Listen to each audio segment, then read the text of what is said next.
asalaamaaleykum mbokk yi ni suivre si Daaray Technologie dal leen a jàmm si cette nouvelle vidéo alors donc cours bale passé jàngoon nañ par exemple les longueurs de chaîne ba def si par exemple benn exercice bu am solo donc tey jii par exemple dañuy avancer tout simplement sur les méthodes d'extraction alors méthode d'extraction yi toujours si méthode par exemple de chaîne yi la bokk il y a plusieurs méthodes par exemple si méthode de chaîne méthode d'extraction méthode de remplacement et cetera donc tey si vidéo bi dañuy te avancer par exemple sur trois méthodes d'extraction slice substring ak substr alors donc bi ñuy njëkk a jàng mooy slice donc slice dans méthode d'extraction dafay permettre tout simplement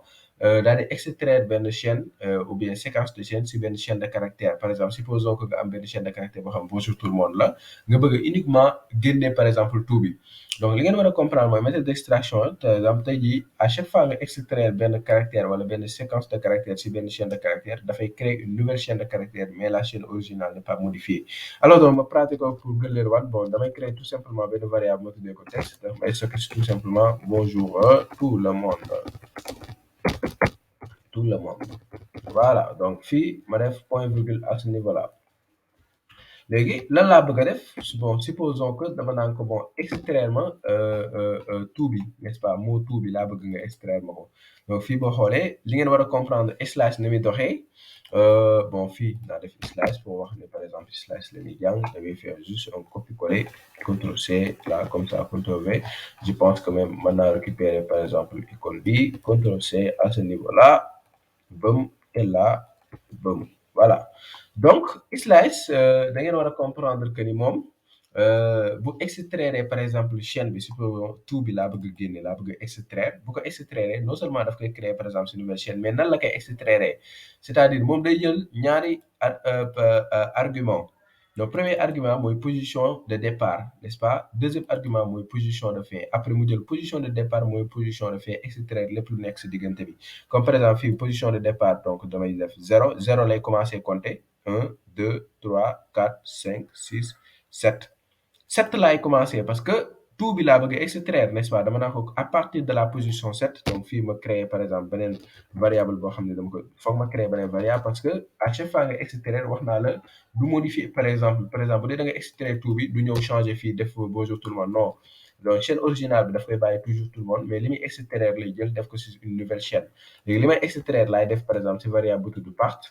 ma ne par exemple dama bëgg a extraire fan laa bëgg a extraire si variable bu tudd texte n'est-ce pas si texte slice donc fii slice ma ne ko à partir de 7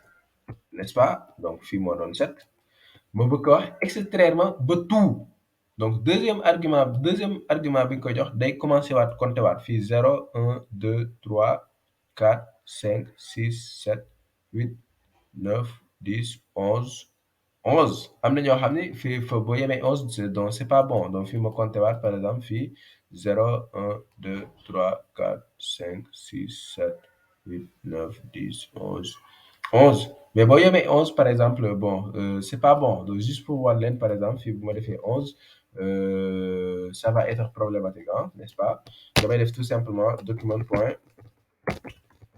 get element by id démo n'est-ce pas point inner html ma jox ko égal à part léegi boo defee 11 en fait dafay omettre par exemple t bi du sélectionner t bi quoi parce que nee naa leen part slash boo ko utiliser par exemple dernière position bi daf koy omettre donc toujours da ngay compter benn caractère de plus parce que dafay compter à partir de 0 donc fii bu ma actualiser n'est-ce pas ma ñëw explication donc fii ma def ouvrir dans l'explorateur de fichier ma taper sur entrée yéen a ngi gis TOU règle affichée donc alors que man c'est pas ça que je voulais man tout dama bëggoon mu afficher jusqu'à T bi donc fii 11 laa yem donc dama war a compter benn espacement de plus parce que bu dee da nga compter par exemple fii nga yem 11 moom dernier bi du ko compter dernier caractère bi du ko compter donc pour cela pour éviter loolu damay def fii par exemple dama compter jusqu'à 12 et lii fii bu ma actualiser ngay gis par exemple j'ai mon tout donc voilà donc loolu ngeen war a comprendre par exemple si slice donc méthode d'extraction la. Voilà donc fii je reprends tout simplement donc première position bi mooy da ngay compter par exemple ba 7 caractères toujours 0 ngay commencer compter fii 0 1 2 3 4 5 6 7 voilà yéen a ngi gis fii ñëw naa ba ci tout bi tout laay commencer n'est-ce pas parce que moom laa bëgg a extraire léegi ma ne ko extraire ma ba 12 maintenant ba position 12 léegi fii day commencer waat compter 0 1 2 3 4 5 6 7 8 9 10 11 12 yéen a ngi gis am na espacement de plus mais comme dernier caractère parce que espacement caractère la comme dernier caractère bi par exemple moom du ko compter looloo tax par exemple ma def ko 12 voilà pour que mu récupérer par exemple tout bi yëpp donc supposons que par exemple nga bëggoon a récupérer L bi n'est-ce pas instant yi fii 12 la kon fii da nga naan ko à partir de 12 n'est-ce pas 12 13 14 boo yemee 14 du extraire E bi bien vrai que E bi à la position 14 la nekk donc fii boo defee 14 L rek lay extraire parce que E bi à la position 14 la nekk léegi pour que mu extraire E bi n'est-ce pas foog nga jox ko 15 c'est-à-dire il faut que mu dem par exemple foog nga joxe benn espacement de plus donc fii 15 laa ko jox yoo actualiser da ngay gis par exemple mu affiché par exemple le bi donc loolu mooy slice donc méthode d'extraction boo xam ne ñaari paramètres la jël position de départ position de fin et là mu extraire la par exemple partie chaîne de caractère bi nga soxla mu doon par exemple lu am solo parce que parfois donc en programmation on a besoin par exemple de faire ça nga am par exemple benn texte ci biir texte bi par exemple nga extraire des informations donc là on peut utiliser par exemple le truc là qui est tout simplement slice alors li nga war a comprendre mooy bu dee da nga omettre mooy lan da nga bàyyi wala da nga fàtte deuxième paramètre bi dafay découper tout le reste de la chaîne supposons que par exemple fii 12 rek laa ko jox n'est-ce pas ma effacer ma jox ko 12 à partir de 12 n'est-ce pas day omettre tout le reste de la chaîne fii bu ma ñëwee bon ma actualiser di ngeen gis tout le monde lay affiché c'est normal parce que fii dama omettre par exemple deuxième paramètre alors boo omettre deuxième paramètre day tout simplement sélectionner tout le reste de la chaîne donc leneen li ngeen war a comprendre toujours mooy mën nga joxe par exemple benn paramètre bu négatif mais à ce niveau-là il faut faire très attention bu dee da nga joxe benn paramètre bu négatif day compter à partir de la fin mais moins 1 lay commencer xam nga tout à l'heure wax naa leen fii bi may compter 0 lay commencer n'est-ce pas 1 2 3 4 5 parce que valeur yu positive laa ko joxoon par exemple fii maa ngi doon ko wax par exemple de 12 à 14 par exemple ay valeurs yu positive la mais bu dee da nga ko jox valeur bu négative day commencer compter à partir de la fin moins 1 moins 2 donc moins 1 lay commencer donc comme moins 1 la commencé wul 0 la position n'est-ce pas de fin est incluse donc c'est-à-dire fii bu ma nekk par exemple supposons moins 12 donc juste pour wan leen ma nekk moins 12 à ce niveau-là fii lay commencer compter donc moins 1 moins 2 moins 3 moins 4 moins 5 moins 6 moins 7 moins 8 moins 9 moins 10 moins 11 moins 12 léegi fii moins 12 maanaam O bi daf ko siy boole. O bi lu tax parce que moins 1 la tàmbalee alors que bu doon valeur bu positive non seulement si commencement bi lay tàmbalee mais dernière position de fin bi du ko si boole donc fii da siy boole O bi parce que tout simplement on a commencé à compter à partir de moins 1 donc fii la lay afficher out le monde tout simplement donc juste pour xool boo actualiser yéen a ngi gis par exemple mu afficher out le monde donc li ngeen war a comprendre ko mooy déjà bu dee par exemple dana commencer compter au début n'est-ce pas nga joxe par exemple valeur yu positive donc fii damay commenter ma def CTRL C CTRL V ma daal di commenter ma def par exemple ici 7 jusqu'à par exemple 11 donc je pense que li ma doon afficher tout bi voilà 7 jusqu'à 12 c'est ça donc li mooy afficher tout bi donc fii tout simplement à partir de la position 7 nga koy wax nga extraire jusqu'à la position 12 loolu lay signifier alors que bu dee par exemple mooy 12 bi mooy extraire à partir par exemple de la position de fin donc fii 7 bi bon je réexplique pour que mu gën a leer donc 0 lay commencer bu dee valeur yu positive fii nga ko jox 0 lay commencer donc fii 0 1 2 3 4 5 6 7 n'est-ce pas à partir de 7 nga ne ko extraire n'est-ce pas lépp loo gis ba position 12 mais si position 7 ngay tàmbalee donc fii 7 n'est-ce pas 8 9 10 11 12 n'est-ce pas lii mu extraire lii ma sélectionné la tout loolu moo tax bu ma actualiser ngeen di gis tout alors donc bu dee par exemple da nga ko ñëw rek ni ko mooy 12 maintenant li nga war a comprendre mooy à partir de la fin lay commencer maintenant la position à partir de la fin lay commencer position de fin incluse par exemple fii damay def moins 1 moins 2 moins 3 moins 4 moins 5 donc moins 1 laa commencé moins 6 moins 7 moins 8 moins 9 moins 10 moins 11 moins 12 donc O bi position moins 12 la nekk n'est-ce pas donc ça veut dire que fii out tout le monde lépp lay extraire donc je pense que à ce niveau-là c'est assez clair. Donc loolu nga koy comprendre mën nga aussi joxe par exemple deux valeurs négatives par exemple à ce niveau-là mënoon naa def tout simplement moins 12 par exemple moins 6 donc fii lan lay signifier donc à partir de moins 12 jusqu'à moins 6 extraire ma par exemple lépp looy gis donc waxoon naa leen moins 12 fii la n'est-ce pas bu ma defee moins 12 fii la n'est-ce pas bu ma defee 1 2 3 4 5 6 n'est-ce pas Donc -12 jusqu'à -6, donc toujours de leen commencer au début, hein, donc fii -1, -2, -3, -4, -5, -6, -6, n'est-ce pas? Yéen a ngi gis -6 fii la. Donc ñu daal di juste actualiser pour xool lan lay joxe donc fii yaa ngi gis mu affiché Outlook. Donc voilà, donc de -12 diggante -12 par exemple fii mooy -12 ba -6 officiellement li nekk si diggante bi donc boo xoolee li nekk si diggante bi -12 ba -6, n'est-ce pas? Outlook la looloo tax par exemple fii mu lay affiché par exemple Outlook. Donc c'est hyper important de comprendre tout ça. Donc ça c'était la méthode slash. Alors donc ñu attaquer directement la méthode substring. Donc li ngeen war a comprendre que la méthode substring et la méthode slash c'est exactement la même chose comme nous leen utiliser. Lenn rek moo leen di différencier mooy par exemple bu dee par exemple da nga joxe ay valeurs négatives si substring valeurs négatives yooyu sont remplacées par 0. Donc supposons par exemple fii ma jël par exemple beneen exemple bu ma neexee mën naa utiliser je pense même exemple bi ma def let part bon ou bien tout simplement ma def part est égal à donc boo defee part fii day écraser valeur bi nekkoon ci part bi c'est pas grave mën naa ñëw fii directement ma def part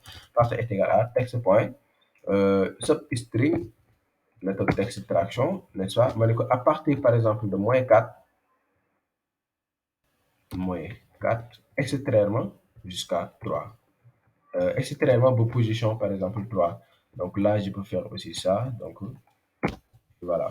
Donc fii la lay def boo defee -3 substring comportement mooy lan mooy day jël lépp lu am moins quelque chose da koy remplacer par 0.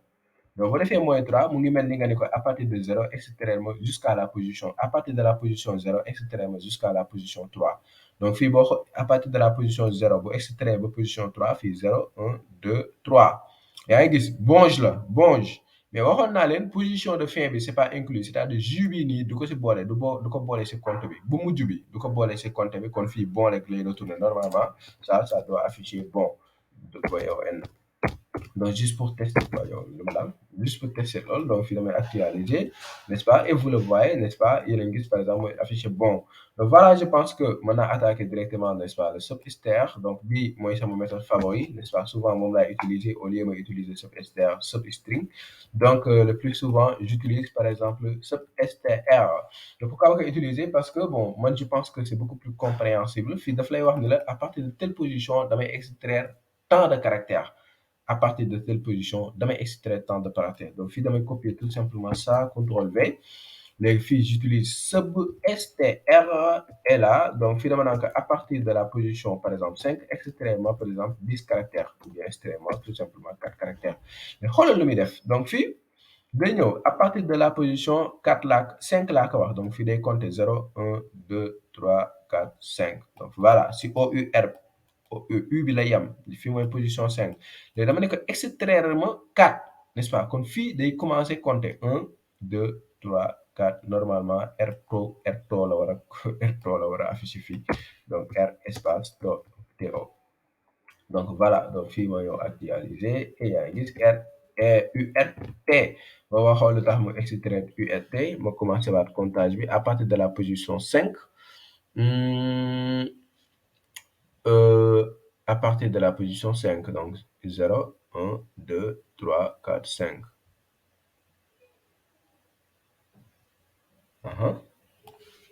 fii voilà à partir de cette position 5 c'est tout à fait normal. Voilà à partir de cette position 5 c'est-à-dire la position 5 elle-même est incluse maanaam 5 position 5 bi ci boppam daf koy boole ci comptage bi donc fii 0 1 2 3 4 5 gisoo U bi moo nekk position 5 donc à partir de la position 5 bu dee da nga ko wax mu extraire 4 n'est-ce pas day compter U 1 2 3 4 n'est-ce pas donc URT par exemple de ça c'est URT et là donc il affiche URT donc moo ko actualiser yéen a gis URT donc c'est un peu ça la différence entre ces trucs là donc voilà bon peut-être li ngeen war a comprendre mooy bu dee premier paramètre bi par exemple dafa négatif dafay compter à partir de la fin de la chaîne commencer toujours par -1 la position dafay incluse par exemple bu ma defoon lii si je fais ça par exemple ma def ni ko extrêmement -4 -4 donc bu dee par exemple benn paramètre nga ko jox fii mooy à partir par exemple de la position bu dee par exemple benn paramètre nga ko jox mooy 4 fii li nga war a comprendre si le premier paramètre est négatif dafay compter à partir de la fin de la chaîne. Bon ñu commencer fii yaa ngi gis onde lay affiché voilà donc fii moins 4 n'est-ce pas boo xoolee 1 moins 1 moins 2 moins 3 moins 4 donc faut toujours loolu nuance boobu war ngeen si comprendre donc fii bu dee moins 4 la n'est-ce pas du ko remplacer par 0 mais fii dafay commencer à partir par exemple de la fin moins 1 moins 2 moins 3 moins 4 lii mu retourner la onde mais dès que par exemple nga jox ko par exemple une deuxième valeur à partir de moins 4 récupérer ma 3 4 gi day changer parce que fii day commencer moins 4 bi daf koy remplacer par 0 mu daal di compter 3 donc fii day def 0 1 2 3 n'est-ce pas la position refait incluse excluse n'est-ce pas mu afficher le tout simplement qu'est-ce que je suis en train de faire il faut que je commence voilà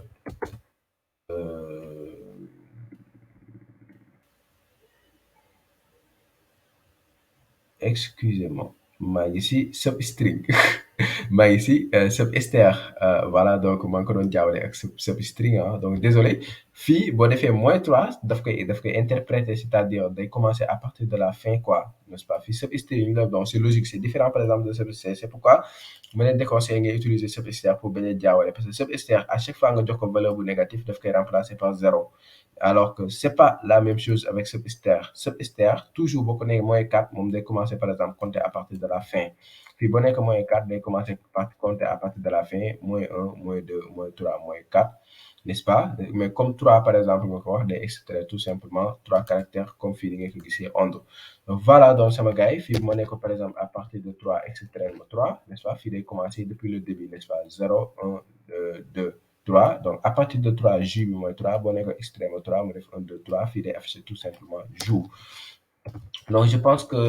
vous avez compris n'est-ce pas c'est un peu ça donc 3 méthodes yi xaw na nduroo trop mais da ngay comprendre tout simplement bu si nekk lu mu si def n'est-ce pas slice ak substring c'est la même chose donc slice toujours day commencer à partir de position initiale n'est-ce pas position de fin bi day commencer depuis le début comptage bi bu dee par exemple substring c'est la même chose que slice la différence mooy fii bu dee da nga ko jox valeur bu négative daf koy remplacer par 0 substr moo particularité moom mooy position de départ nga koy jox fan lay commencer comptage bi